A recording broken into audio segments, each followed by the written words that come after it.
Hey everybody, sorry about my dishwasher noise in the background, but today I'm just going to make a little batch of mozzarella, so I thought I would get a video. I've made maybe 5 batches of mozzarella so far, and every time it's been different, so I just thought I would have y'all follow along, and I can say how we make our raw milk mozzarella. I'm not good at following directions exactly. I don't really like being really stiff about the instructions. I'm pretty casual, so we're gonna be doing a recipe that I found on Pinterest. I've got 1.5 gallons of raw milk. I've skimmed some of the cream. I shook this one so you can't really tell. I skimmed most of the cream already, so there's not much cream on there. A lot of places for mozzarella say to skim all the cream because it's going to get squeezed out when you're stretching anyway. We give our whey to our pigs, so I really don't mind if there's a little bit of cream in there. It's really not worth the time to skim it off. I've got a couple gallons that I just put in the fridge and I had to make room, so we got to do something with it. So we're going to make some mozzarella, and then I'll show you what we do with our whey. So let's get started.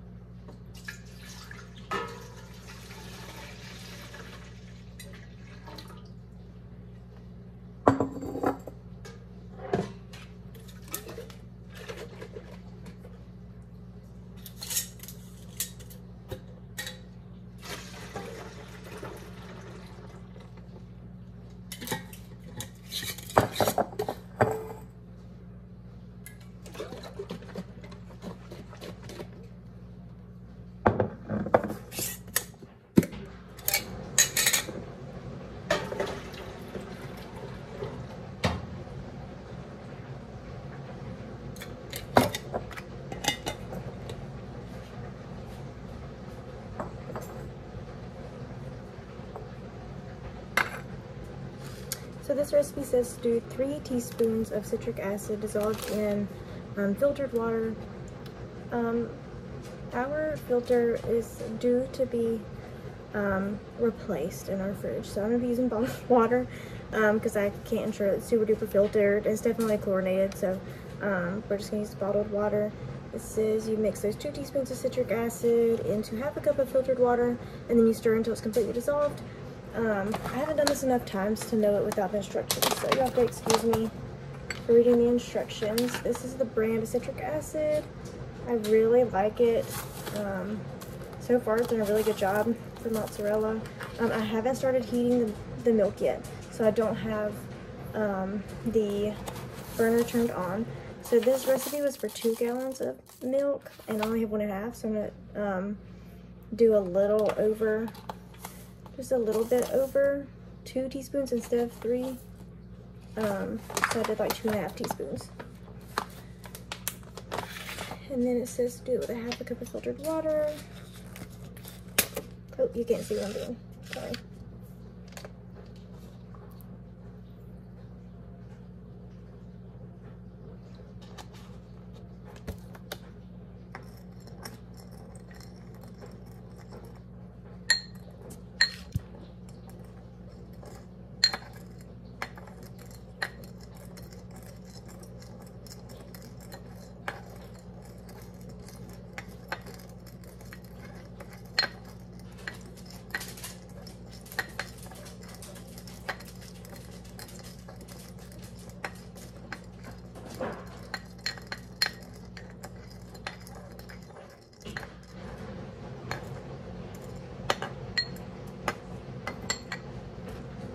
So this citric acid is like grains, so it's almost like salt grains. So I can feel some of them still down in the little measuring cup, and so I'm just gonna keep stirring until it's gone.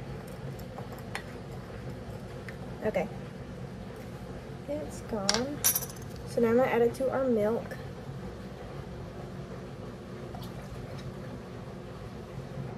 I'm turn the oven on, so I have it on like medium heat.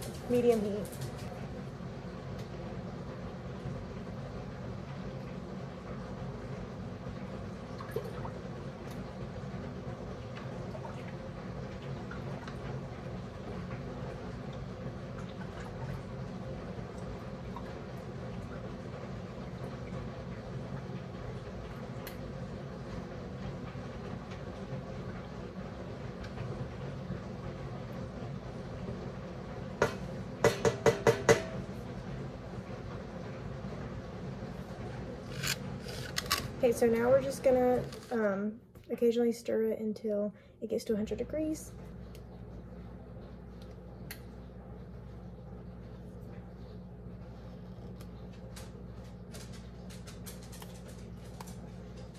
My thermometer is not wanting to turn on or off.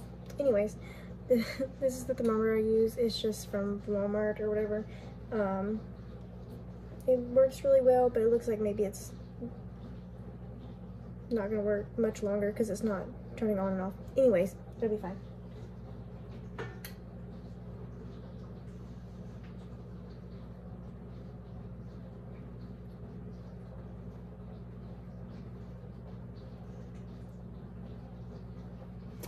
So I'm gonna assume that this is no longer working because it says that the milk is 29 degrees, which would mean it would be frozen, and it is very much not frozen.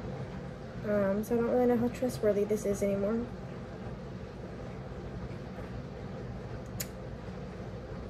Anyways, we're just gonna wing it. We're just gonna see how it goes. It said in the drawer that it was like 60 degrees in the drawer, and my house is 68. So I'm gonna assume it's roughly about 8 degrees cooler than what it actually is. But if you're using a thermometer that works correctly, you're gonna slowly bring your milk up to 100 degrees, and that's when we'll add the rennet.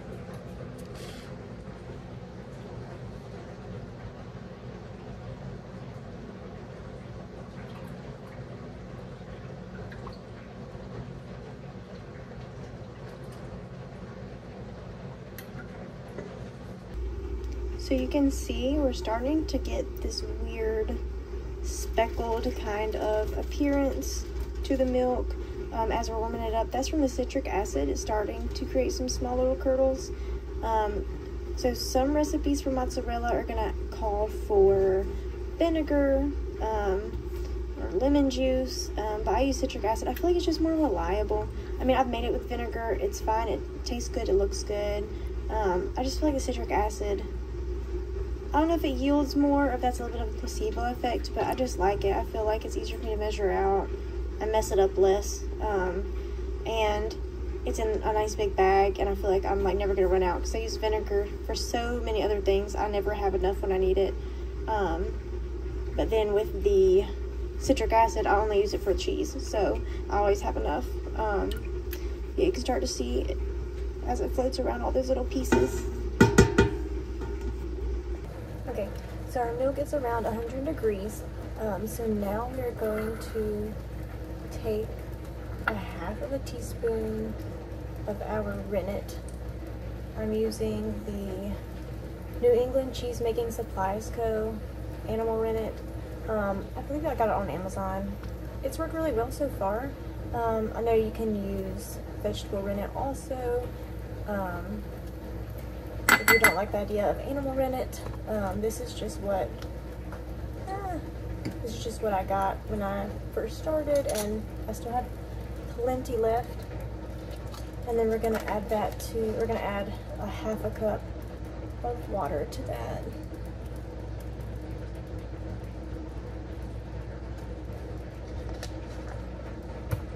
We're gonna dilute it and just stir it up.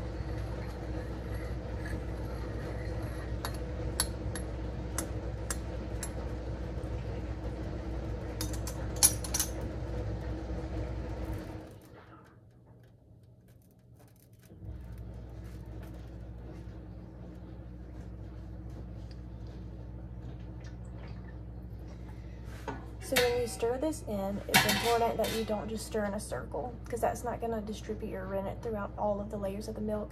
That's just going to stir it around in the top layer or wherever it ends up depositing. Okay, so now we're just going to add that in here. And I'm going to stir in an up and down.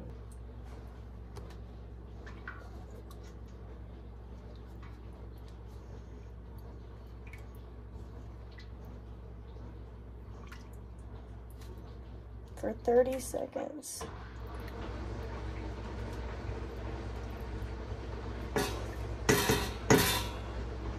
Now we're just going to cover this for 10 minutes.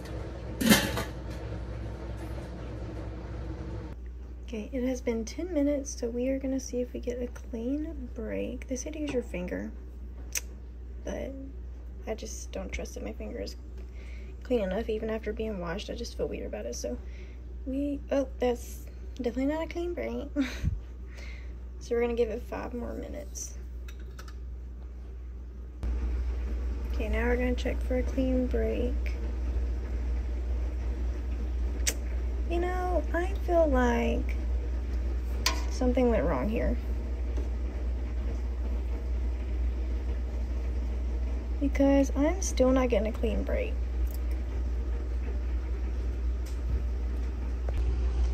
So it appears that because of my faulty thermometer, that maybe I overheated this mozzarella, because I'm not getting a clean break because it's melted.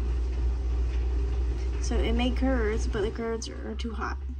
So they're like stretching, so I can't even cut them. So I'm gonna let this sit here. I'm gonna let it cool down. And then I'm gonna see if it's salvageable. Either way, it looks delicious and it smells good. But let me show you what it looks like.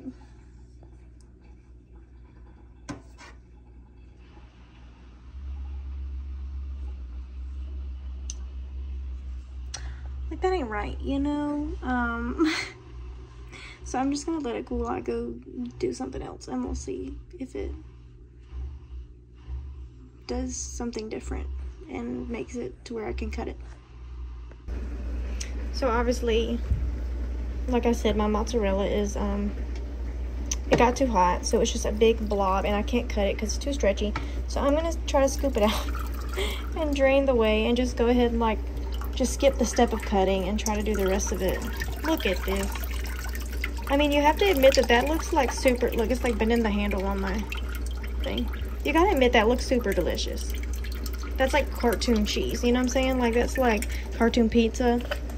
Look, don't that look good? Anyways, it probably ain't gonna turn out right, but we gonna do something with it regardless. Come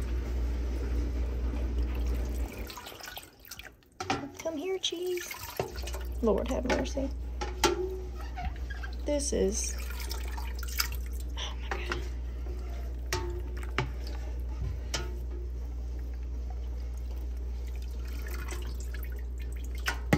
oh my God. Oh my God.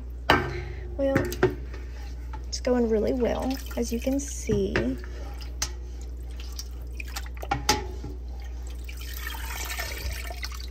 Gotta get every last bit. I am gonna make some ricotta after this, so I don't want to leave a bunch of mozzarella that'll get added to my ricotta. Also don't want to waste it. And we need this whey so we can heat it up for stretching the mozzarella.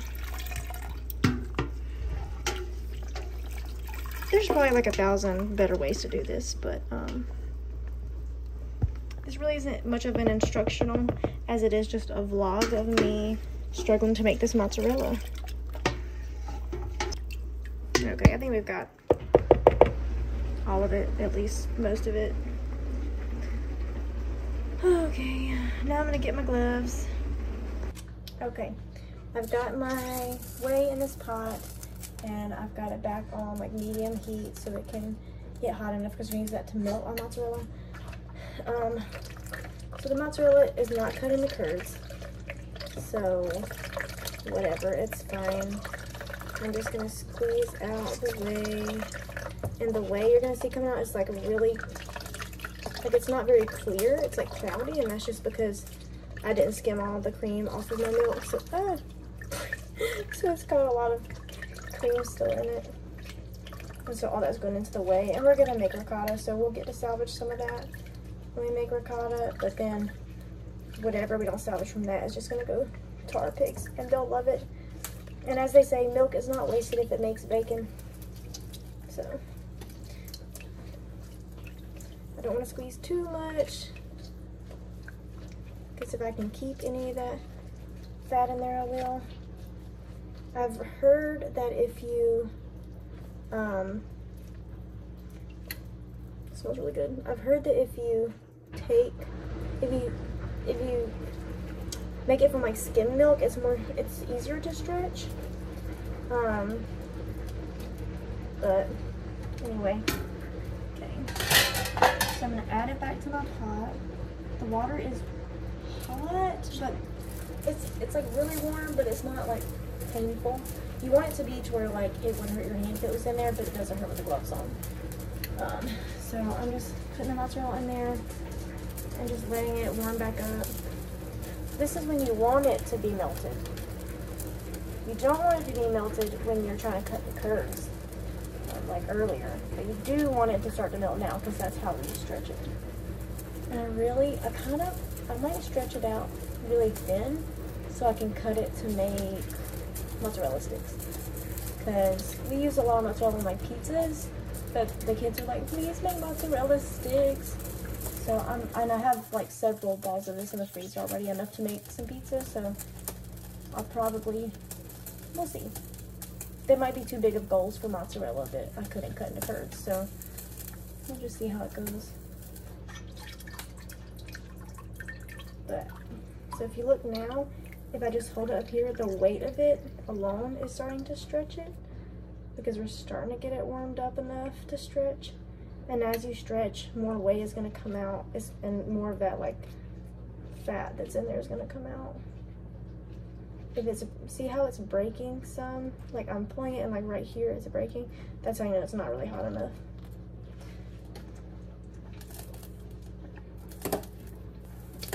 Another recipe I had done actually had you microwave the mozzarella, and that actually worked pretty well compared to what I thought, you know, because I'd made it maybe 3 or 4 times like just on the stove, and then we made it with we made it on the stove, and then it, we like reheated it in the microwave, and that was really odd, but like it actually worked. I like this better. I feel like I have more control, like I can feel when it starts to stretch more.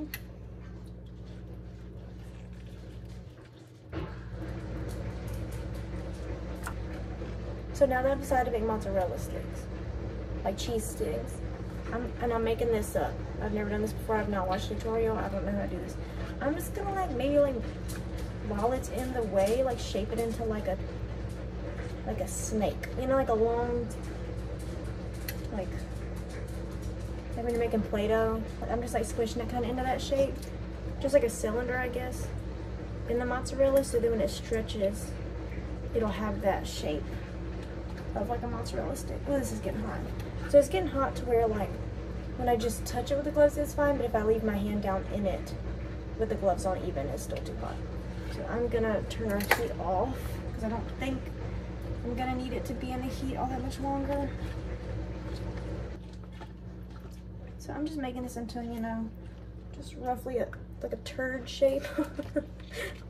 And I'm just gonna let the weight of it pull it down. Let me tilt this up so you can see a little better. So I don't know if this is how you make a mozzarella stick, but this is what we're doing. And as of right now, like it looks like it's like kind of a thing, like it might actually work. They're just not gonna be like uniform. Anyways. So, I mean, this could make a good number of mozzarella sticks, honestly.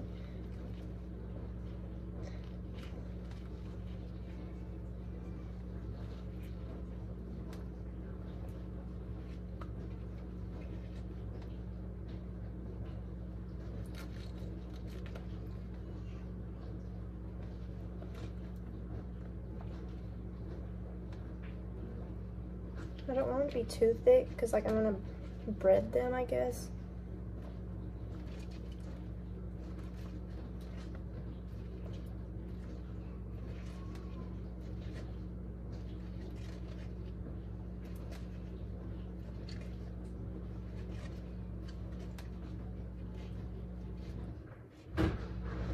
Listen, I thought this was gonna be a failure, and here we are making mozzarella sticks. I feel like some of this cheese, like I don't know if that's like the fat or the little grainy pieces are like, because it was overheated, it turned into ricotta. But either way, we're gonna make some ricotta after this, so. Shoot, this is turning out.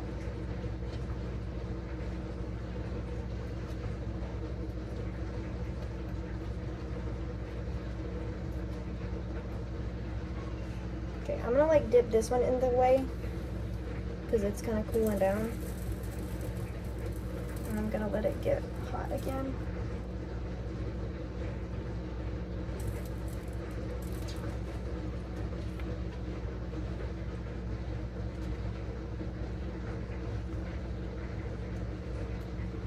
If y'all have any tips on making mozzarella sticks, let me know, like what to bread it with. But usually when you make mozzarella, you're gonna stretch it and then you kind of like, almost like when you're shaping like a dough ball. Like you're kind of gonna do that same sort of motion once it's nice and stretched and starts to become shiny. That's what you're gonna do to kind of get it into that shape of just being a ball. And that's what I've done so far. But look at this. Look how long that is. Like that's like a lot. Like that's gonna make a whole lot of mozzarella sticks. Wow. Okay, so I'm going to, I think I'm just gonna dunk it in the way that's in the pot, because the way that I have in here, in this bowl is like, it's like, here, let me take my gloves off so I can show you what it looks like. So the way that's in my bowl is creamy from where I like squeezed out so much of the fat that was still in there. So I don't really want that to remain on the surface of this. I don't know why. Maybe it would be fine. I don't know. I'm just gonna dip it in this way that's a lot more clear, just to rinse it off a little bit. And then I'm gonna pour this back into my pot. I'm gonna put this in here and then I'm gonna pour some cold water on it so it'll hold its shape.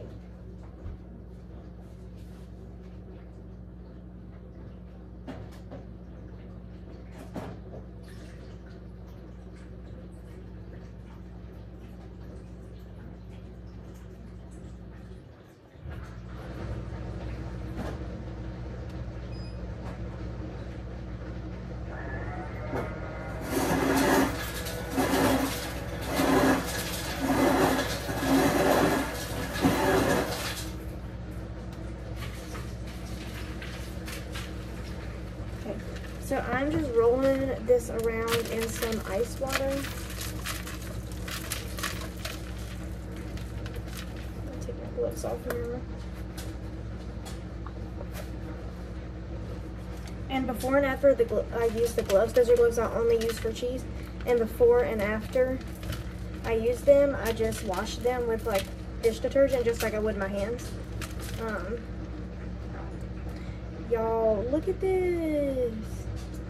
Man, that turned out good. So I'm just rolling it around in this, and then, I mean, it looks kind of like weird, like intestines or something. I don't know. It's not the cutest, but I think I'm just gonna cut it with some kitchen scissors, and then put it in a bag.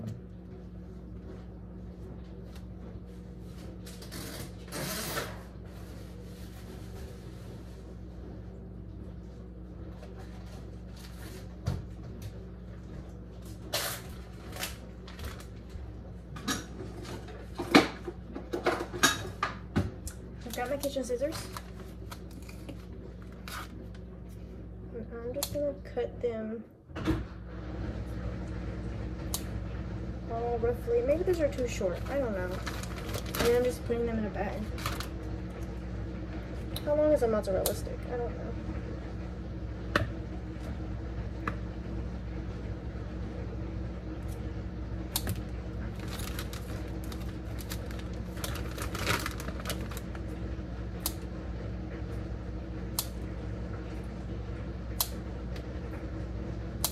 And the mozzarella we've been making, I've used like to top pastas, like casserole type pastas. I've used on spaghetti, pizza, and it has melted so nicely. And I mean, the flavor is so mild still, but it melts so good. Like it's that like cartoon cheese. You know how cartoon pizza, it's like a big long string. Like that's like what our homemade mozzarella has looked like. And I feel like this is gonna be just as good. Look at that big old bag of potential mozzarella sticks. I mean, there's definitely, it's like string cheese now. I wonder if it can be, I wonder if it'll peel the same. Look.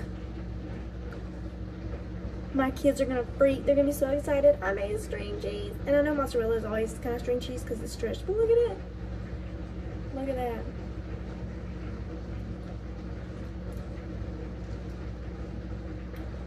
It's really good. It's good old mozzarella. I didn't salt it, so that was probably a mistake. So maybe salt it next time. I don't know. I mean, it's still really good. It's really mild. But when I make the breading, I'll have to like add a little extra salt because I didn't salt this. But that's good, y'all. Okay.